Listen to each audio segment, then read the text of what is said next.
Welcome to Diversity Conversations, where we engage in thought-provoking dialogue to identify leadership solutions to today's most challenging conflicts. Streamed live each week, Saturday 9:30 a.m. to 11 a.m. Hosted by Diversity, Equity, and Inclusion Strategist and CEOs Eric Ellis and Tommy Lewis. Join us and add your voice to this engaging diversity conversation. Good morning, Greater Cincinnati, Northern Kentucky, the United States, and the world. My name is Eric Ellis. I'm the president and CEO of Integrity Development Corporation, and I'm joined this morning by my good friend and my brother, Tommy Lewis, president and CEO of Make It Plain Consulting. Good morning, Eric. Good morning, Tommy. We called each other with our uniforms too today. Yeah, we did.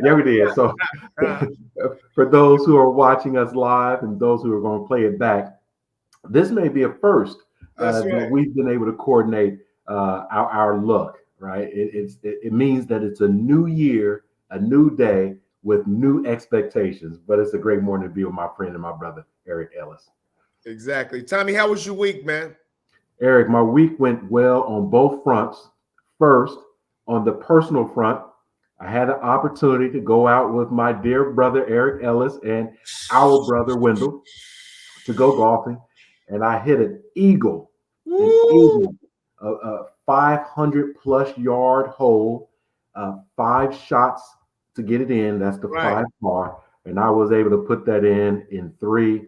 And Eric, I don't know if I've had a lot of eagles. I've had I have had a few, but I haven't had any eagles where I executed each shot exactly how I saw it and with ease. I wasn't forcing it and everything. So I think that the piece of really exploiting my talent in that moment was as rewarding as anything. Right.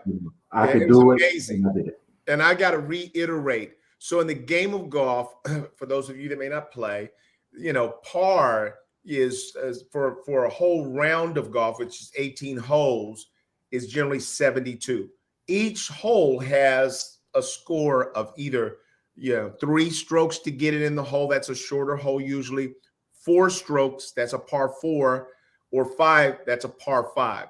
And so what that says is that a par 5 is like you have 5 shots to get it from the tee box to in the hole.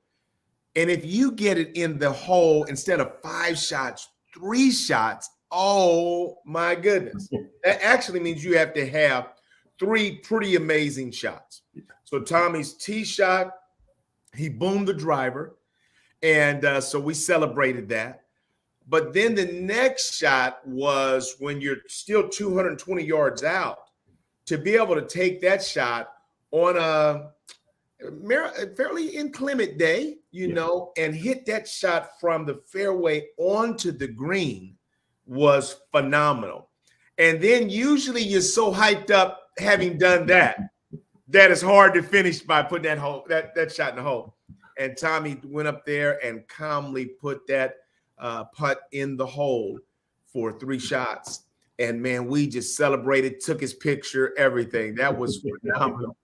And it really is, in our lives, we have ability and we have potential. And usually it's rare for us to live out the fullest extent of our potential. Yeah. And getting an eagle, I think, Tommy, is absolutely a manifestation of living out and delivering our potential.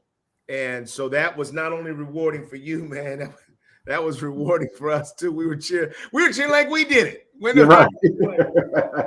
I think I knew where his other 2 strokes went. They went to me. I got like a 7 on that. I got him, Tommy. I called him. I'll pick him up.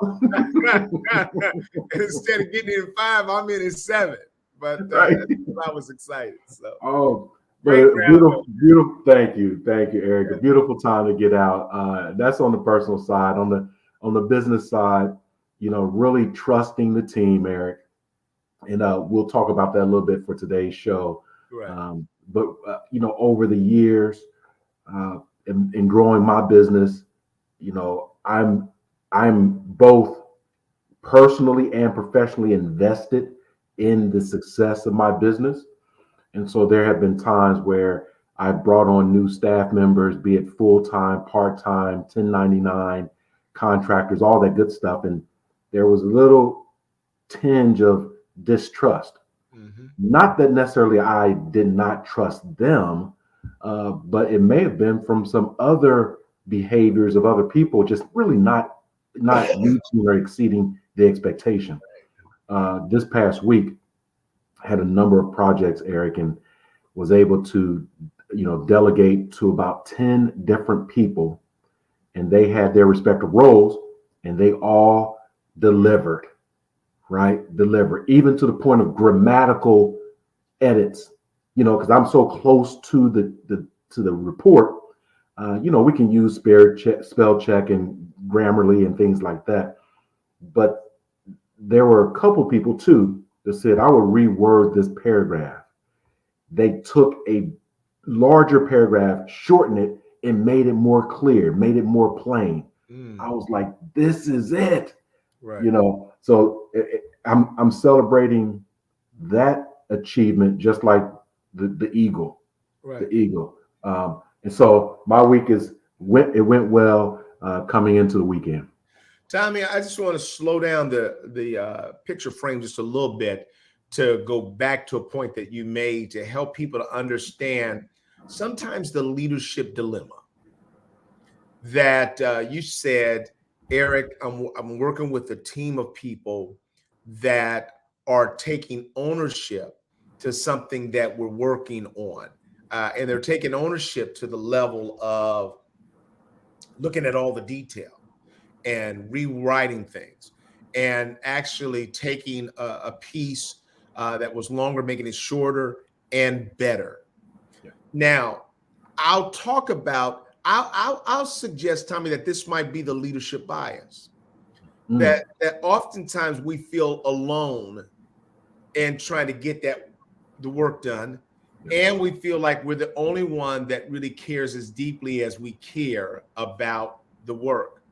And I would suggest that sometimes we may be missing the target. Sometimes, Tommy, it may be that we're not trusting people enough, or we're not inviting them enough to take more ownership. And you and I talked about that a little bit last year. But this is really, it's inspiring and it's good news. Yeah. And what because part of what we're going to talk about today is trust and the trust deficit. And I think that each of us has to look at how can we operate, or there's some things that we need to change either in the selection of people that are a part of our team or the way that we behave with the team, so that we can really increase the level of trust that exists there.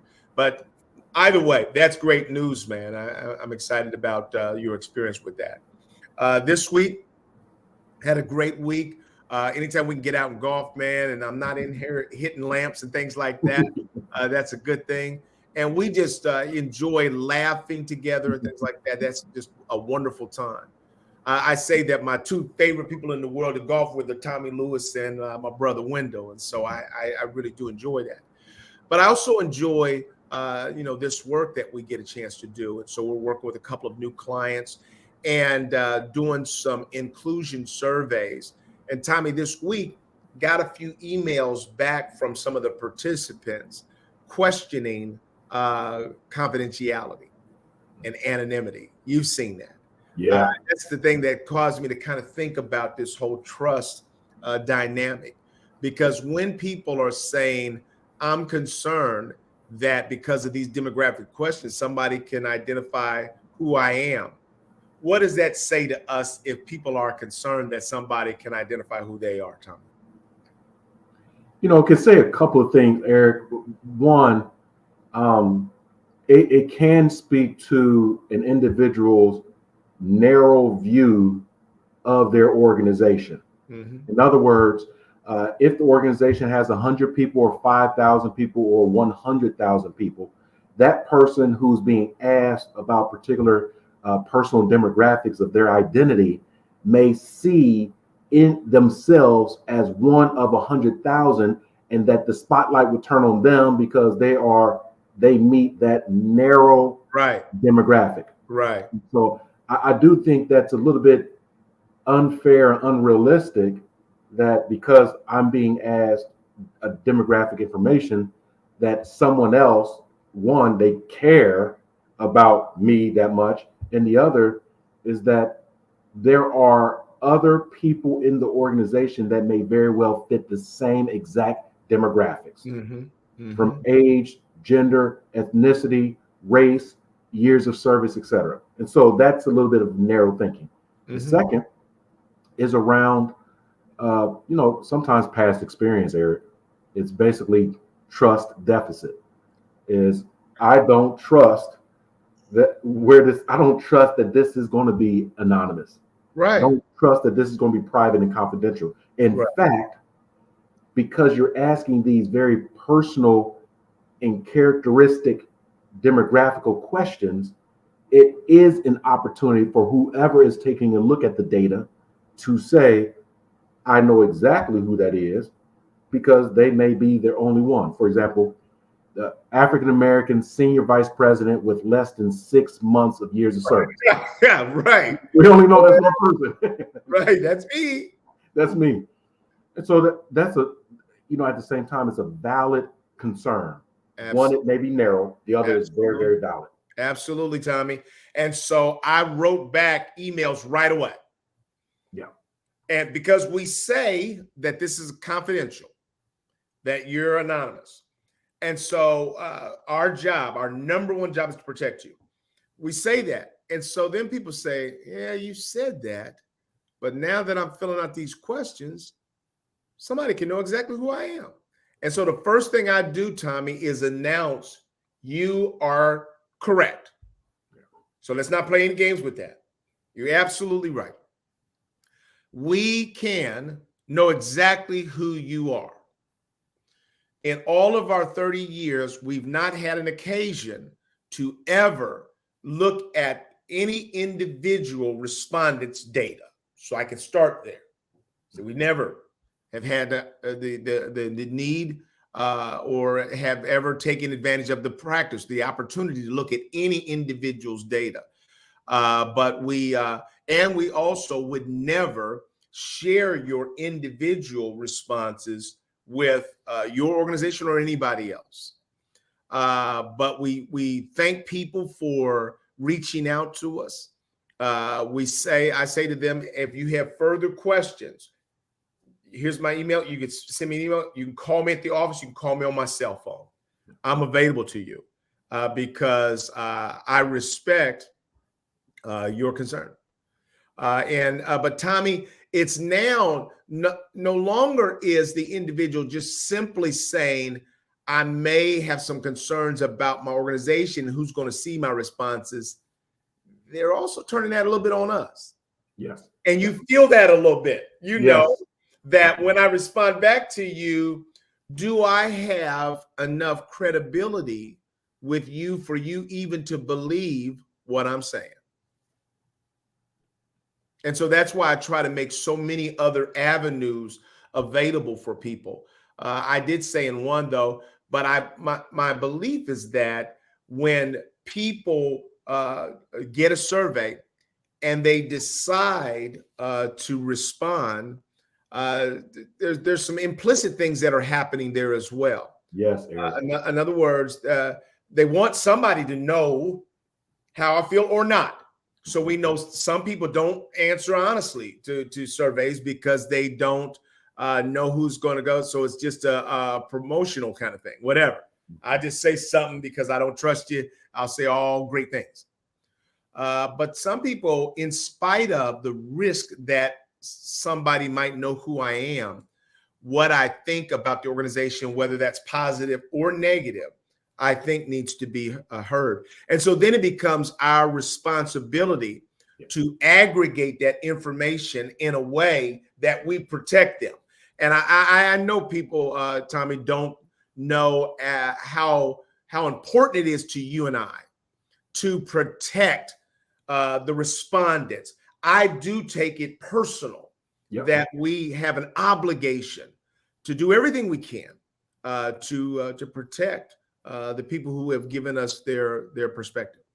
Eric, two things. One, I have lost maybe 2 or 3 clients simply because I have refused Right. to give those specifics. That's right. That's Yep. right, my brother. And they've come back and said, no, we've hired you. These are our employees. Right. And who was it? And I said, no.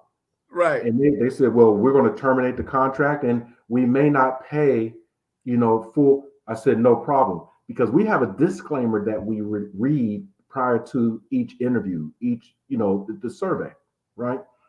And so I take great pride, just like you, take great pride in that confidentiality because I too have had those same sentiments. Right. I too.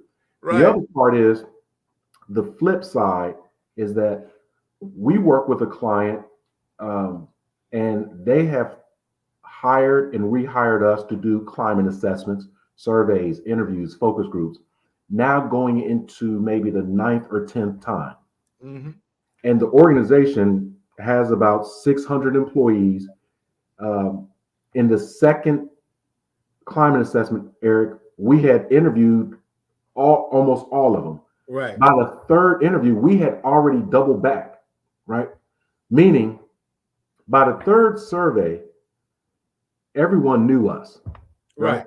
I'll tell you right now, Eric, with this particular client, as we continue to move through another department, another assessment, another department, another assessment, we get to the disclaimer, right?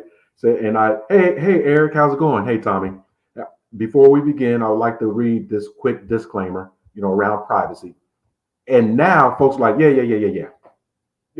They're like, yeah, read it. We know it's not going to be identified. I'm not going to be identified because we've seen the reports and they're so aggregated, disaggregated that some folks they're not saying, is my comment going to get in here? Because what I'm about to say is some good stuff and I need it to be in there, Tommy. Right. And so the flip side is that building that trust where, you have to read the disclaimer that's confidential, anonymous. Now I need folks to know it's me. Right. In my role, in my department is saying it, which I'm like, oh, it's working. That's right. Because that's where you want to get to, Tommy. Yes. Is where we actually want to get to a place where the employee can talk directly to their leadership. Yep. Say, this is how we see things. So it's not a sneak thing. It's a realization time. I'm gonna have to grab my battery here, man. Looks like I might be powering out. Yep. Good thing. No problem there. Okay. And so it's a good thing, to build trust takes time. Unfortunately, to lose trust, sometimes it can only take one event, one moment, one conversation. And then when trust is eroded consistently over time, I think it really develops that trust deficit, right? That's been over time. That time could be 1 month, it could be 1 day, it could be 1 year or a decade. But when it's constantly this distrust, lies, betrayal, half truths, then the system and the people is broken, Eric, I think. Right. So I want to offer this because today we're going to talk about sort of overcoming the trust deficit. Trust is defined by a firm belief in the reliability, truth, ability, or strength of someone or something. Trust. Deficit, the amount by which something, especially a sum of money, is too small. Deficit. So what does that then mean, Tommy, in layman's terms, trust deficit? I think that beginning with the deficit is just inadequate. There's not enough. Right. There's not enough of that trust to really have those conversations, have effective processes and procedures, etc.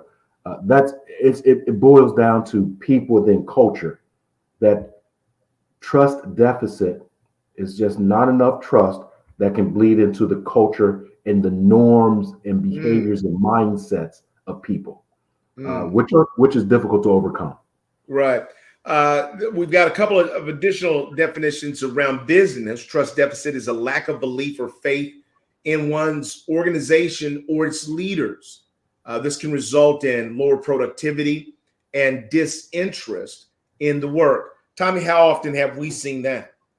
Yeah, we've seen it a lot, Eric. And I'm jumping on this real quick because one of the things that came to mind is I don't want us or our listeners or anyone else to be confused with trust deficit from a business perspective and one's own expectation of what a business or company will do. In other words, sometimes employees have a false sense of expectation of their employer. Unrealistic. Yeah. It's unrealistic. And the company is doing what the company does. Right. And so I'll give an example that I believe that I'm a valued employee, right? I'm performing well, if not overperforming. I am well compensated. I can be compensated better, sure. But as far as the job I do, the team I'm on, I come in and I'm not breaking any rules. I'm ethical. This company will not let me go. They won't, transition me to reduction of force or termination or none of that. They won't do that because I put in the years, the sweat equity. That's an unrealistic expectation of a business. Talking about they will not let me go. Right. The business operates differently. Right. Business will say, we need to save money. We need to, reduce costs.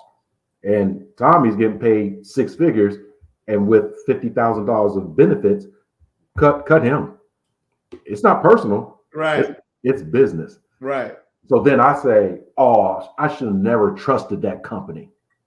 Right. And now I have a trust deficit where I can no longer trust companies. But no, that was my own kind of definition. Right. The company was doing what the company does. Right. Unrealistic expectations, because an organization survives based upon its ability to get resources that outstrip its expenses. And, with the economy changing, an organization never fully knows if it's going to be able to hold on to people. Yeah. Well, let me ask you, Eric, as you look at companies, for-profit, nonprofit, academic organizations, from your experience, are there particular companies or industries that are more trusting based on what they do than others? I would say, Tommy, I've not seen any major differences across industries.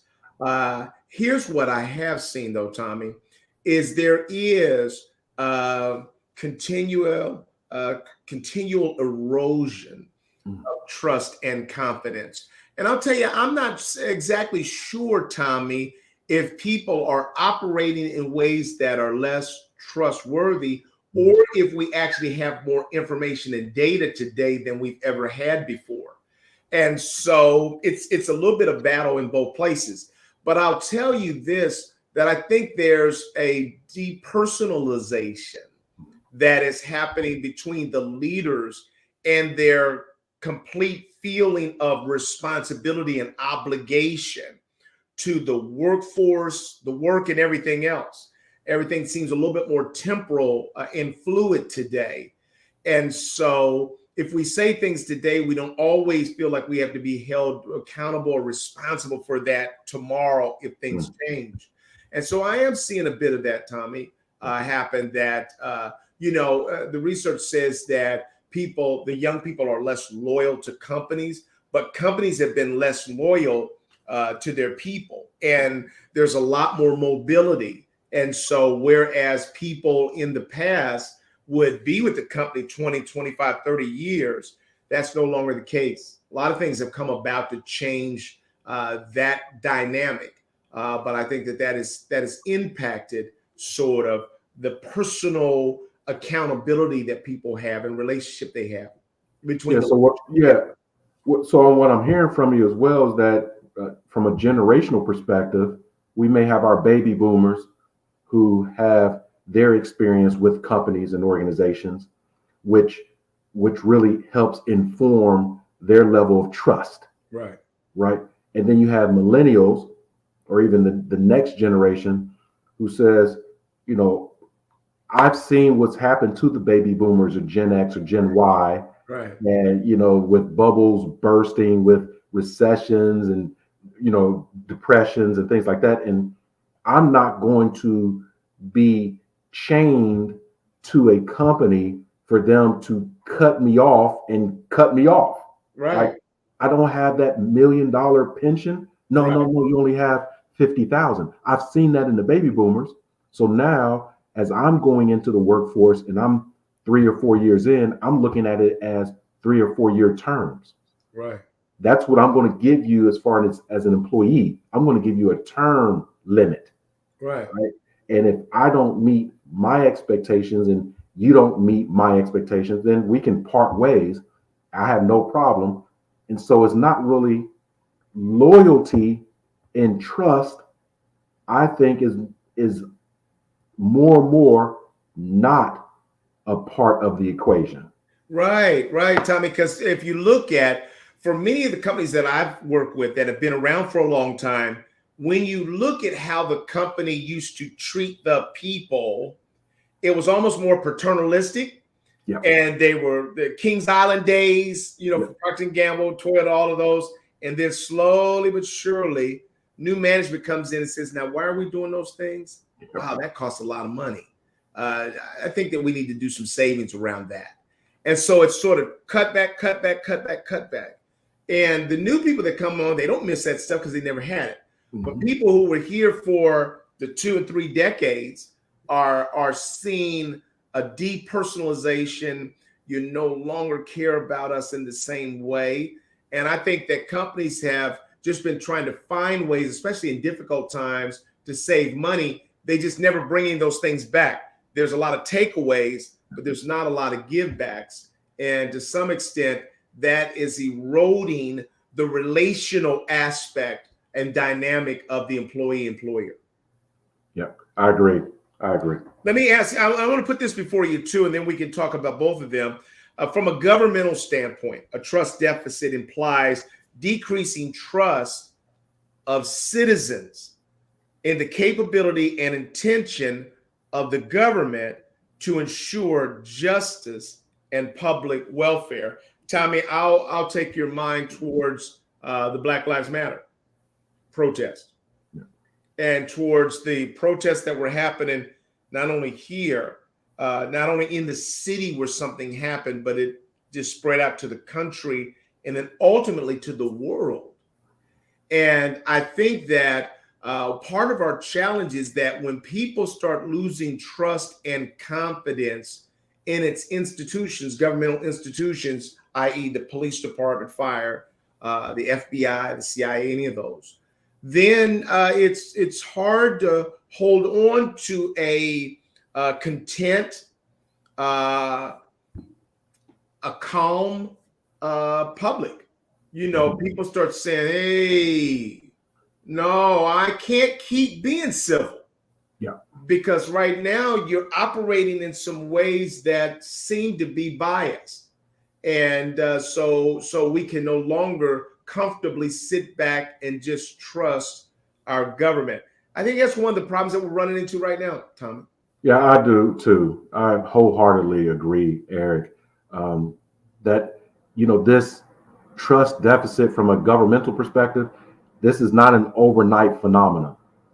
It's been happening over the millennia, time and time again. And sometimes it was for a small group of people, the marginalized folks, the underrepresented folks.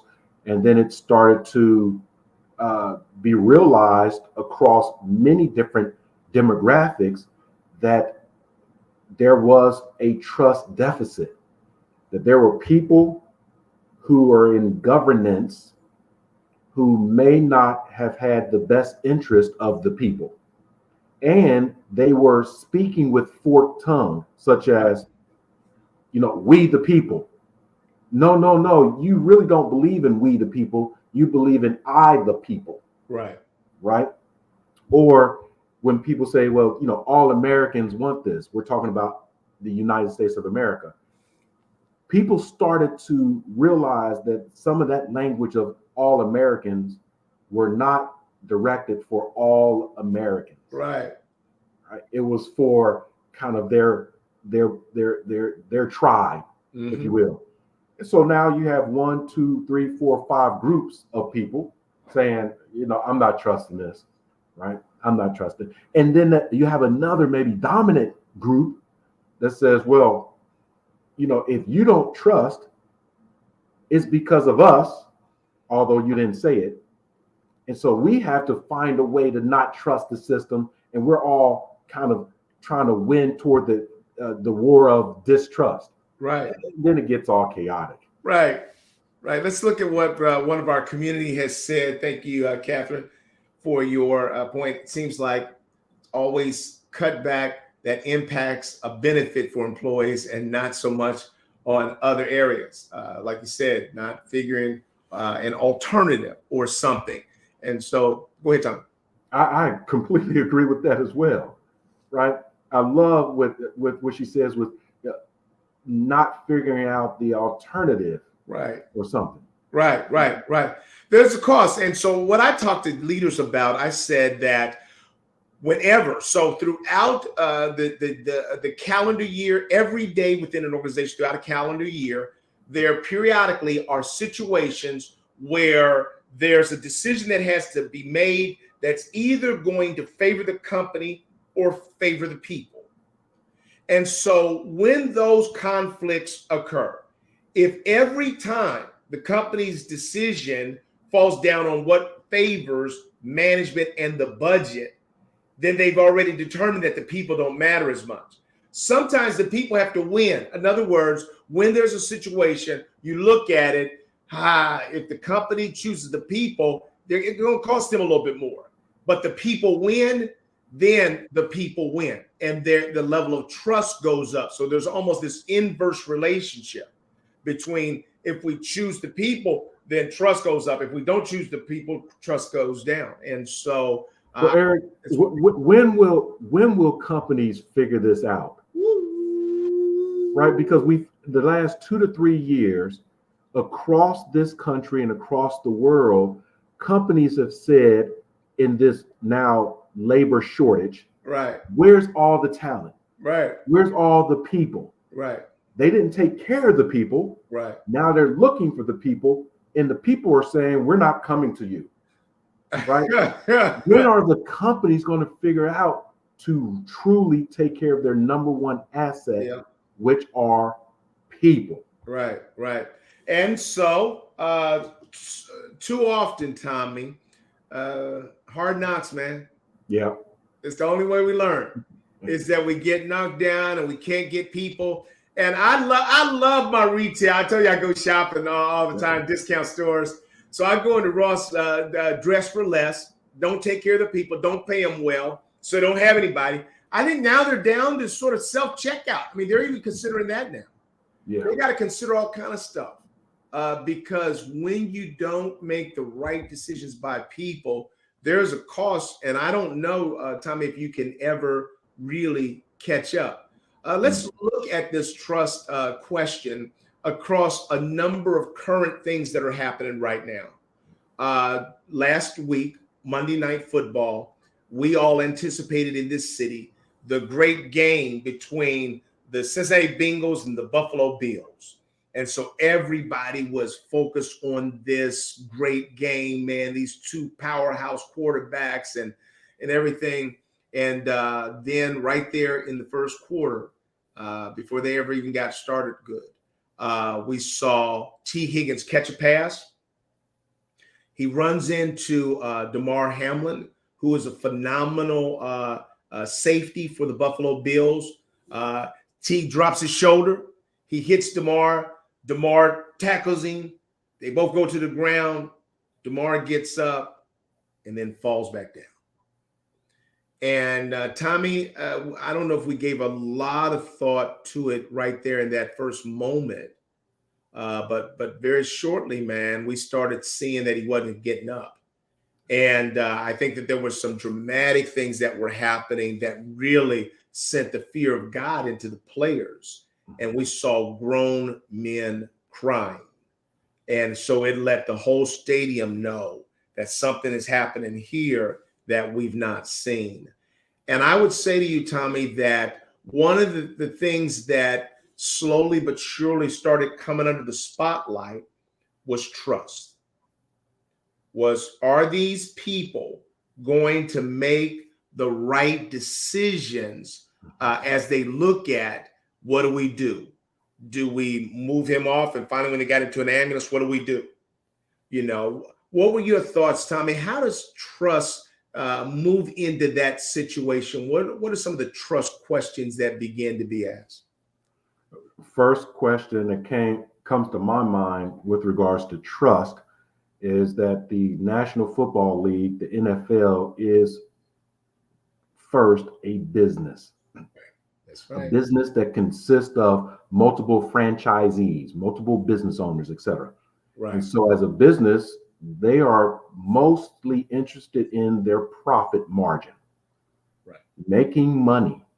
Might be $1 billion day, right? $1 billion day. Right. Monday Night Football's $1 billion. And the business of the NFL is actually entertainment. That's what it is. Right. And so in this nanosecond of a moment, the decision around trust was, do we trust the decision makers in this business to carry on as business, or do we trust them to take a look at their number one asset, as I mentioned before? Right. The people. In this case, a person. There was a human being, a person that was experiencing something that others had not seen. Right. And it developed a ripple effect of mortality. Right. I believe, Eric, and I don't want to presume much at all, I believe that in that moment when Damar Hamlin was literally laying in state on that football field, the gridiron, that other players and other people who were in very, very close proximity to him saw death. Right. I do think that. I think they saw, oh, this man is gone. Right. Now, I say that in closing because there have been instances like this during two-a-day summer camps where we have folks have heat strokes, aneurysms, heart attacks, cardiac arrest, etc. There have been times on the field, after the field, before the practice, before the game. This has not happened on the big stage. Right. And when it's happened before, during camp, during two-a-day practices, off the camera's lens. Right. Right. When it's happened before, there was a process to kind of move on and keep going. Right. This time it was, wait a minute, let me cross my arms and see if I can trust that these people, business owners, really want the people. Or is these gladiator days, right? Where we just sacrifice people as sacrificial lambs. That's what I was thinking. And with Damar Hamlin and his family, obviously we continue to prayer. And we'll talk about that as well. But this was a moment of truth as we're talking about being trustworthy. It was a moment of truth, Tommy. And I'll tell you, so there's the upside and the downside. All of those things are flying in nanosecond speed. First of all, the assistant trainer for the Buffalo Bills, who had to go into action and start working CPR. Can we trust him to try to sustain this young man's life, put breath in him while they're scrambling? Did we have the right technology? What about the public service people? Did they show up quickly enough? Yes. The answer is yes. The NFL was saying teams get ready to resume in 5 minutes. But to the NFL's credit, they didn't just try to enforce that. I don't even know if they could. Right. Because the players and the coaches who were right there started saying, no. This is bigger than football. It's bigger than Monday night. It's bigger than each of our desire to play and win. Something just happened that scared everybody. It was almost like the ghost of Christmas past or something like that, where everybody saw in a moment what this game can do. And they saw what is really most important. And I'll tell you, Tommy, I don't want to spend a lot of energy on the blame game of did anybody get, because they all ultimately we got it right. We got it right.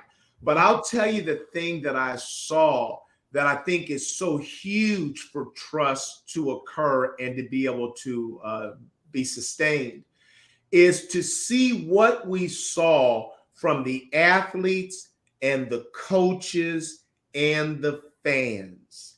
And I'll tell you, Tommy, I just wept over watching these grown men crying and coming together across team lines.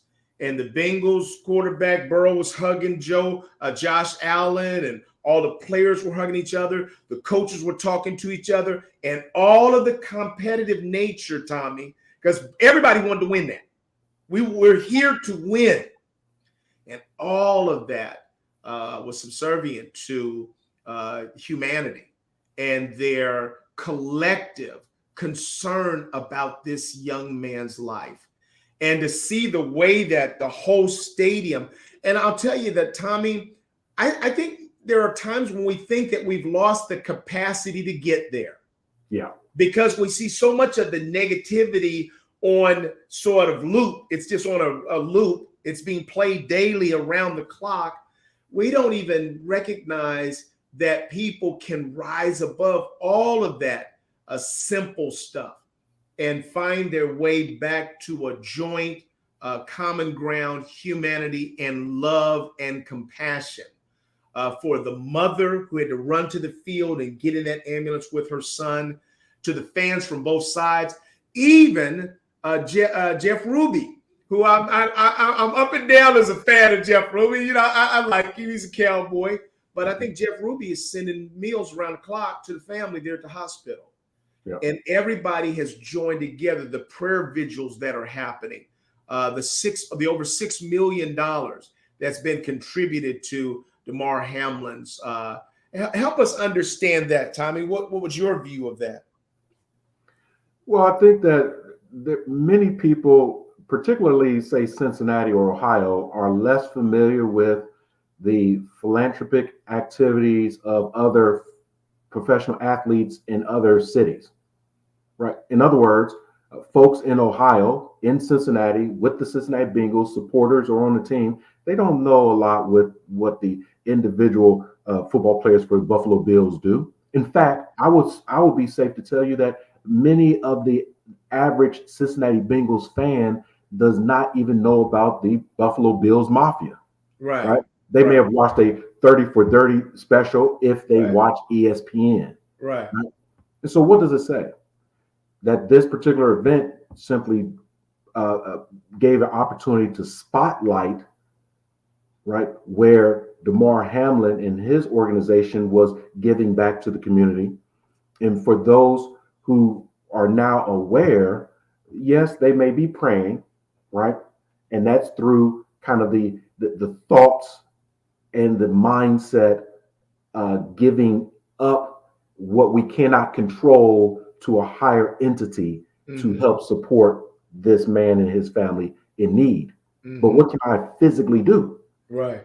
I can physically contribute $50, $100, $200, et cetera, et cetera. And so people in their prayer possibly were inspired to give that would not only help those who may receive funds from the foundation, but also the legacy, by way of lived legacy of Hamlin, or in posthumous, right? If he were to pass, what did you really do for Damar Hamlin besides pray? Right. Because we heard a lot of prayer in the television shows that I watched, Eric. I literally saw maybe 3 or 4 broadcasters, news anchors, literally 3 or 4 who actually prayed. Right. Not just saying we'll pray for you. Right. Actually prayed. Right. So the foundation was, again, a manifestation of action where the prayer is wanted, it is needed. I and you believe in it. But I do also know, and I also trust, Eric, that there are people that say, I'm praying for you, we're going to pray, and they don't really pray because they don't really believe. Right. So I don't want to buy into that. You're going to pray and you don't believe, right? Put your money where your mouth is. In this case, they may have put their money where their mouth is. Right. I tell you, Tommy, I'll tell you that what we saw on real-time display was the battle between finances and revenue and humanity. We saw that battle was on display right there in the moment. There was no script for this. As most of the athletes have said, we've only seen the model of move them to the side and resume play. That's the only model we've ever seen, is move them to the side, put them in the ambulance, continue. This was the first time in most of those athletes' history that they had seen the NFL, as they called it, decide, no, we can't just move to the side and continue play. And while we were watching the announcers, Tommy, I think that the NFL, the league, was saved by its diversity. And I don't mean just simply diversity of race.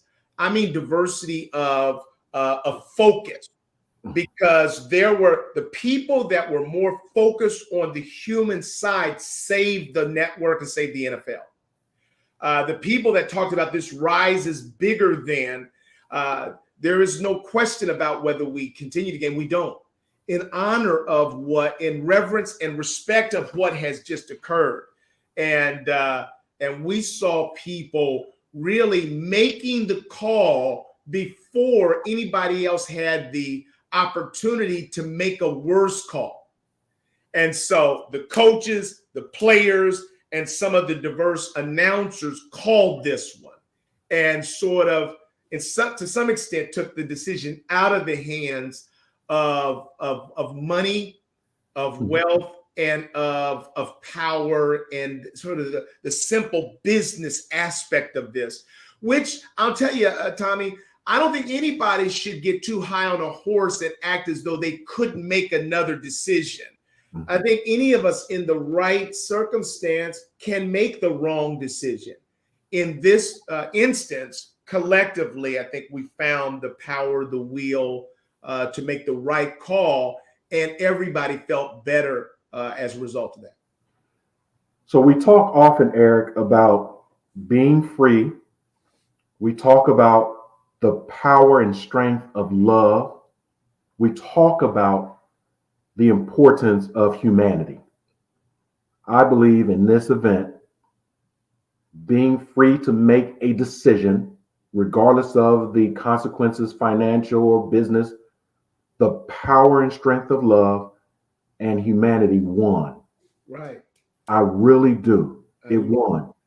And we had 2 decision makers, the head coaches of each team, who came together. And one head coach, from my perspective, Eric, he was like, we're done. Right. The head coach of the Buffalo Bills, who was, from a proximity perspective, just knowing his players, knowing Damar, said, oh no, we're done. And I don't even think it was a we, Eric, to be honest. I think as the leader, he was the head coach. I think he was affected Mm-hmm. to the point that, I'm done. I don't know how I can coach. I'm done. Right. And some of the best decisions, particularly when it has to deal with love and humanity, are those selfish decisions to say, I am going to love. I don't care what anyone else does. Right. I'm going to make a decision to love. I'm going to make a decision to care for a human being. Those selfish decisions about another human being, I believe, overrides the crowd that's saying, get back to play. That wasn't what was happening. Right. Right. But I think it overrides it. And the other thing is that I do think that the decisions from the first responders, that what they did to resuscitate this gentleman, meaning Yeah. he died. Right. Right. I don't want to mix this. Right. And personally, Eric, remember I've shared with you that I too suffered a heart attack at 24 and 2 cardiac arrests. Right. In a healthy body. Right. What I was seeing when I rose up on my couch was me. Right. Wow. I saw me, and I was like, stop, help, somebody help him. Somebody help him. Right. Because I had one guy, James Washington, Right. from the south side of Chicago, who was my roommate, who saved me. Right. Right. Right. And so in this case, as a 24-year-old man who is experiencing a cardiac arrest, loss of blood flow, loss of oxygen to the brain, CPR for 9 minutes, as the reports say. His life has changed. Can someone save him? His job does not matter. Right? Right. And other people around that field that were on the field and not on the field said, my job doesn't matter. Right. Right. And we did what was right for human beings versus business, job, revenue, or profits. Wow. And so the moral of the story is that when you do the right thing, which is value life, value humanity, value compassion, if you submit yourself to that you win. We win. Because everybody, I mean, we never saw that kind of hush, fall over a stadium. And I've talked to some people that were there, and they said there was nothing but respect, prayer, compassion, people consoling each other. I mean, just think about how much money and everything they paid to be at that game, Tommy, and nobody thought about any of that. Yeah. And I really was very proud of our coach and our team and our city. I'm grateful that we got it right in this moment. But I think that the reverberations from this are going to last a while. There are going to be some changes that happen as a result of that. It was a freak accident. But Tommy, what we've seen in football is you've got young men who are super strong and who feel invincible. I mean, how many young idiots have we seen trying to jump players now, Tommy? What is this, man? I mean, everybody thinks they can hurdle. I mean, just from the slow white guy to the slow black guy, everybody trying to, what are y'all doing? And they're getting their feet kicked out from under them. They're falling down on their heads and stuff. They think they're invincible. And so we've got to, the speed of the athlete has outstripped the safety of the equipment in the game. Tommy, I think that certainly the NFL has tried to put some rules in place. And some of the hardliners are saying you're making the game too soft. But I think that we still got a ways to go. And I don't know how much longer, Tommy, football makes it. Eric, it's under scrutiny right now. Yeah. So football, you and I both played. It is a collision sport. Right. Football is a collision sport.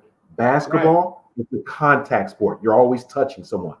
Right. Football, the goal, much It's like big boxing, boom. right, Pancake somebody. is to blow. Yeah. Boxing, the goal is to knock the other person unconscious, to knock them out. And we see where boxing is. There's some football. It is faster than it's ever been. Yeah. Players are faster, conditioned, etc. People are stronger. These men are at the peak of their strength. Right. 21 years old to 30 years old. They're bigger. Right. These are huge men. And even if they're 5'10", 180 pounds, they're running at 25 and 30 miles per hour. Sheer physics, Eric, means that there's going to be an explosion at contact. Right. And in this case, that contact that was perfectly timed. That's what they said. Right? Was it was between heartbeats, shut down the heart. It was shot. Right. It happens more than we think, Eric. Right. Absolutely, Tom. But because of the physical fitness of these professional athletes, sometimes that heart murmur, that skip, the shock of our brain to our heart will resuscitate ourselves. And we go, oh, woo. Right. It happens all the time. We need to reevaluate, and I think it will be reevaluated. What does this game, GAME, what does this game look like going forward? Right. And so as we look at, I like this, Tommy. This brings us full circle back to the title of today, Trust Deficit. Now let's turn that equation on its head and say, can we trust ourselves to make the right call? Every one of us, especially those of us that love sports, love football, we're now addicted to it. We love it. We want it. We enjoy it. But we now know with increasing clarity the danger of the game. And the question is, can we trust ourselves to make the right call here? It's not just about those who lead it and own it making the right call, but that's ultimately driven by those of us who are consumers of this. And I would say that, Tommy, it's very easy to criticize those in leadership and ask questions, are they trustworthy? It's harder to take a look at our own area of responsibility and saying, am I operating by the same standards that I'm calling on for those who are in leadership? And Tommy, I'd say the jury is out. Jury's out. Yeah, we could all answer it hypothetically. We could come up with the right answer, say the words. But if you really ask us, are we willing to stand behind that and push for greater safety or the elimination or complete structural change of this game? I don't think we're there yet, Tommy. And that's a part of this conversation. Yeah, Eric, I would also like to invite our community members who are working in organizations, institutions, agencies with other people. If we're working with other people and there's research out there talking about the need and desire for psychological safety. Yep. And I would like to invite our community members, as well as you, Eric, and myself, to not be a bystander when we are experiencing another human being having to struggle with psychological safety and being hurt, be it racism, sexism, all the isms, anything that's happening. Don't be a bystander, be a first responder. Ooh. If you truly care about humanity, don't look at a person based on their title or their gender or their sexual orientation or their race. All of those things are important, but the most important is that they're a human being. Right. And if we see that they're being hurt and damaged, and sometimes physically, not physically, but psychologically killed in the organization, don't be a bystander and look around and say, what's happening with you? But speak up. Have the freedom and the courage and the love to speak up. That's the invitation I have for everyone. To be an interrupter. That's exactly right. And I'll give you an example. I was just my wife, when we get up on Saturday morning, sometimes before I come to the show, she, talk to me about things that are happening around the family. So she was telling me a thing they were doing last night where they were going down memory lane and identifying, highlighting some of the biggest memories that they had. And so, my two younger sons were talking about remembering when they were at Lakota West, and there was one of those trailers outside for the TV stations. And so Eric and Ali, the older ones, were knocking on the door and then running away, knocking on the door and running away. Then the little ones had to sort of knock on the door and run away. Then they got bold enough to open up the door and run. And finally, they got caught. And so the guy chased them. And the bigger ones, they got to the door, they're into the gym. Lakota West, you can't get them. The almost youngest one got to the door. He pulled the right door, got in. The baby at that point, Ethan, grabbed the wrong door, couldn't get in. The guy grabbed it. So he had him all hemmed up. And they said all they remember was this guy was about to take him to the basement. They didn't know where to do what. And I looked over and saw it. They said Daddy went ballistic. He just ran over to the guy, was pointing him in the chest. Get your hands off my son. I don't care what he did. I mean, I'm just going berserk. Told him to go to the car. Don't you ever, And they were just cracking up about what a lion I was for them. I didn't hardly remember that one. I remembered another one I think I told you about. Yeah. But there's something inside me that says if I see somebody doing something that I see as an injustice or wrong against somebody who's too small to defend themselves. Gonna raise up. Unapologetically and without question. They said Daddy was cussing and everything, which was uncharacteristic.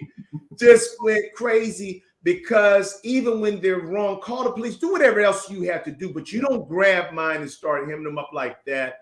And I think that all of us have to look at humanity from a standpoint of if an injustice is occurring. And certainly there's a question mark around that.